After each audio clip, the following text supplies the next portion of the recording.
Story 1. The worst case? Roads? Indiana or New Mexico compete. Traffic? Any major city, honestly. Dallas is my personal least favorite. Confusing situation? New York City takes the cake. The rest of New York State is fine by comparison. Trucks only on Parkway. Okay. Well, this lane is a throughway. Let me get over after fighting the four-wheelers. Okay. I'm good here for a minute. Wait, this lane has 12-foot 8-inch clearance. I have to get over again, sorry. Now I'm on a freeway. Am I allowed here? Maybe it's a highway and I'm okay. Here we go again, here's the George Washington Bridge. Trucks on upper level only, but I'm on the lower level. How did I even get here? Okay, whatever, here's a $300 toll. Now I'm here, and I have to make a U-turn to get into the delivery since that is literally the only option. What a fun time. It's 12 degrees Fahrenheit and freezing with snow coming down. I'll keep the truck running so I don't freeze, and here's a ticket from the officer on a bicycle. Don't run him over, I say to myself over and over again. Story 2. Anywhere from Washington, D.C.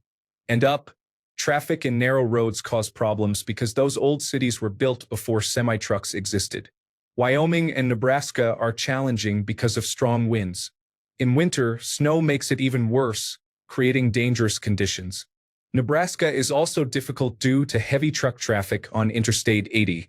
Although it seems remote, this highway is one of the busiest freight corridors in the country, with constant trucks passing each other and slowing down everyone.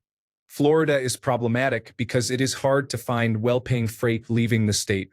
California is frustrating because of a commercial vehicle speed limit of 55 miles per hour. This is outdated. Faster speeds should be allowed. Additionally, Indiana has some of the worst roads in the country. You can immediately tell when you cross into Indiana because of the road conditions. Story 3 years ago, I drove across Louisiana, and the entire state's highway system, except for 50 miles, was under construction. No exaggeration. They were repaving the whole state. There was an apology sign when you crossed the state line. I was making the trip with a friend, pulling a 28-foot boat on a trailer in a diesel dual rear-wheel pickup truck. Very wide, very big, and very loud. The highway was down to a single lane with construction barrels on both sides in a downpour at night with several inches of standing water and zero shoulder, literally dropped off several inches on one side and concrete barrier on the other, with no breakdown lane and no open exits for miles. I couldn't see anything beyond my headlights, and only the barrels marked the road. There was wind, but thankfully we were too heavy to be blown off the road. It was so dangerous. We couldn't even switch drivers. I was in tears and screaming about all the closed exits, hunched over the steering wheel, trying to see in the darkness ahead. I had several miles of vehicles behind me, just an endless string of headlights. I feared going too fast and fishtailing or hitting the barriers, but was also concerned I was holding up dozens of cars. There were places where the trailer was hydroplaning. After about an hour of crawling along at 30 miles per hour, still in tears because I knew everyone behind me was upset, we hit an exit, and I pulled off to allow everyone to pass. Every single vehicle followed me off that exit. I pulled into a truck stop and got out of the truck because I wanted to throw up from being so stressed. Many people pulled up to thank us for leading the way because they were so scared. Apparently, my big truck sort of parted the water and left tracks they could follow. Many said they could only see the lights on our truck through the rain and figured if we could make it, they could too. There was a motel there, and all of us stayed the night. I will never do that again. Story 4. Georgia is fine except for Atlanta. Going into or around Atlanta is a nightmare. Atlanta is such a horrible place to be in or around that it actually makes Georgia the worst state on its own. New Jersey and areas around New York City are incredibly congested, with tight roads, tolls, complicated interchanges, and heavy traffic. California has a 55 miles per hour speed and idle limit, with awful traffic in many spots. The state feels actively hostile to trucking. New Mexico has extremely bad road conditions. Story 5. Surprised I have not seen Wyoming mentioned. There is never any traffic, but the semi-trucks love lying down and taking naps on Interstate 80 between Laramie and Rawlins. Story 6. 4 road conditions. Interstate 70 east of Indianapolis is always mentioned as the worst road in the country. For traffic, you will get different answers, but Atlanta is one of the most commonly agreed upon cities. I have personally always disliked Orlando as well. Story 7. My sister-in-law dislikes the city of Chicago and Southern California, and I hate Salt Lake City. However, he talks about truck stops with more passion than the roads. Story 8. Not a truck driver, but Dallas-Fort Worth is terrible and terrifying. I pray I survive the trip every time I have to drive across the metropolitan area. People will literally try to run you off the road when you are going 80 miles per hour in the right lane. Also, they say our state flower is the traffic cone. Construction is never ending. Story 9. I can't believe I haven't seen it yet, but Florida. Everyone goes at least 15 miles per hour over the speed limit and cuts each other off going at high speeds on the interstate. Story 10. There is no single worst place. It is more like tiers. Top tier terrible. Atlanta, California, North Jersey, Rhode Island, New York City, dumbest clearances in existence and a general cluster. Indiana, mid-tier, Michigan, North Louisiana, roads were severely damaged and never repaired. Baltimore, Washington, D.C. stretch, constant interstate congestion. Southeast Pennsylvania, 50-50 toss-up at sometimes being terrible. Florida, Houston, Carolinas. Story 11. For a question aimed at truck drivers, many non-truck drivers are answering. I have only driven the West Coast, so I cannot speak for west of the Mississippi. Atlanta does have traffic issues. The next obvious city is New York City. The state I dislike the most is Pennsylvania. There are too many roads that are long overdue for expansion. Additionally, the roads they are working on have had the same stretches under construction for the last 10 years with little progress. The roads are not in good condition. Story 12. Not a truck driver, but I have driven in or through most of the lower 48 states. I am here to nominate Puerto Rico as the single worst driving experience of my life. Any jokes or anecdotes you have heard about people in the Caribbean living on island time are immediately discarded as soon as they get behind the wheel of a car. Insane speeds, terrible road conditions, and heavy traffic around San Juan in particular. Borinquin, you are so beautiful, but I swear you aged me 10 years in a week. Story 13. Questions like this annoy me because there are at least two separate aspects that can easily be their own discussions. First, the roads themselves. Poor conditions and maintenance, bad signage, tolls, interchanges, and so on. Second, other drivers. People's driving habits do not change from state to state, but they do change from region to region. People from inner cities drive differently from those in the suburbs, and then there are people from rural areas. Then there's traffic, law enforcement, maintenance differences between the interstate, state roads and county roads, way stations, and more. Indiana has poor roads but drivers behave normally. Florida has good roads but poor drivers. So where does anyone really begin? Story 14. People keep mentioning cities, but few discuss the states to travel through. This former truck driver recommends Kansas. It is very flat and monotonous, making it easy to lose your mind. Story 15. Interstate 78 in Pennsylvania from Interstate 81 to the New Jersey state line and Interstate 95 in New Jersey from Interstate 80 through New York City into Connecticut. These roads challenge you. Story 16. I moved from Atlanta to Chicago in 2019. Why? Traffic. That is it. It was so bad my wife refused to leave the house the last 2 years we lived there. I am not even joking. My 10-mile commute to and from work was 2.5 hours. On the worst day ever, I parked my car in the middle of traffic, walked to a nearby fast food restaurant, got a snack, and walked back before the COVID-19 pandemic when fast food was actually fast. No cars had moved. Nobody was even bothered. I would not move back for $500,000 a year. Not worth it. Story 17. As a local truck driver in Southwest Idaho who has only driven in Southwest Idaho, I am frustrated with the Treasure Valley and Interstate 84 cutting me off when I maintain a company-mandated 7-second following distance. Now I am driving 40 miles per hour in the right lane just to get cut off more. Story 18. Not a truck driver but Guyman, Oklahoma. It is a major trucking route and is always under construction. The road is often torn up and turns to gravel, and there are always faulty stoplights at the intersections that confuse everyone. Story 19. I'm not a truck driver, but I drove a small Volkswagen Golf around Thorshavn, Faroe Islands, and could barely make the turns. To make it worse, Google Maps kept telling me to drive onto non-existing roads and straight off the cliffs. Story 20. For the drivers I manage in our area, it's Chicago. The traffic and construction are terrible. The only bright spot is that you can take about 5 different routes to the same places. It does not help because traffic is bad on all of them, but it is a nice change of scenery while you are sitting in gridlock. Story 21. Not a truck driver, but I have driven cross-country. For me, it was New Mexico. Just hours and hours of driving in a straight line with nothing to the left or right of you. Go over a little hill and watch the road dip down and rise to another little hill. Forever. Story 22. It used to be Interstate 40 in Arkansas for me, but they finally have most of it rebuilt now after about 20 years. The potholes were so bad it was like off-roading in Moab at 55 miles per hour. Story 23. I was once driving a big truck and got stopped in Steele, Missouri.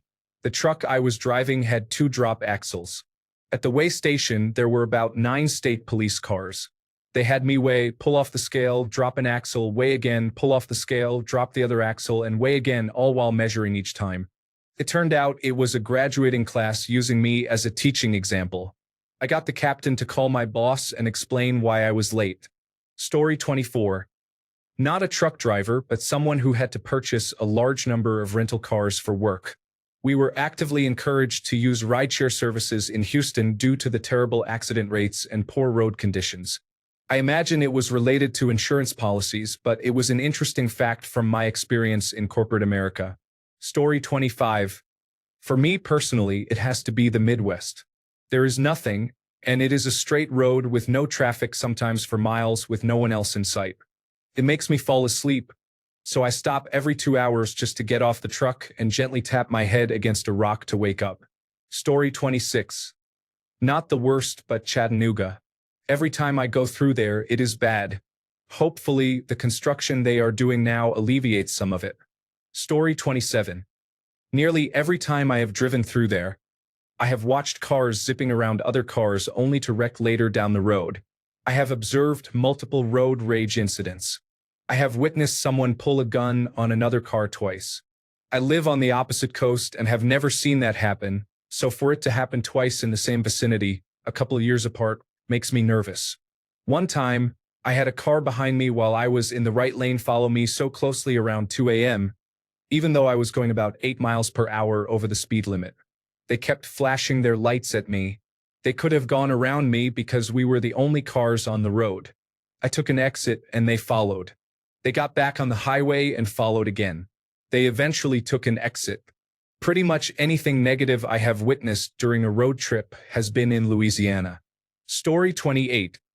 Interstate 95 is the worst. It does not matter what state you are entering or leaving from. I know people who will drive through Pennsylvania down to North Carolina to avoid the Washington, D.C. and Virginia area. Route 15 from Pennsylvania down to North Carolina. I may try it. Story 29. As a local less-than-truckload driver in California, I hate to say the obvious answer, but California. It is probably the state that is most hostile towards trucks with their legislation. Being confined to 55 miles per hour statewide is literally hell on earth.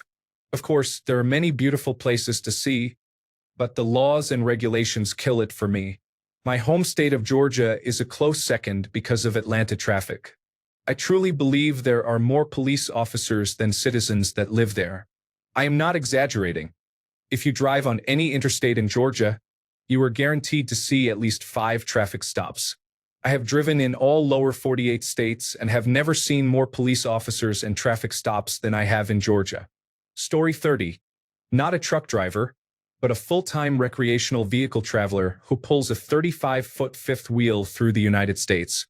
Without question, the worst stretch of interstate I have been on in the country is Interstate 70 in Indiana. specifically the section east of Indianapolis to the Ohio border. I drove over it about 3 weeks ago, and I am still in Pittsburgh waiting on parts to fix my suspension because of that road. I will forever do anything to avoid that stretch of Interstate 70. Story 31. I am not a truck driver, but I frequently take long-distance trips by road.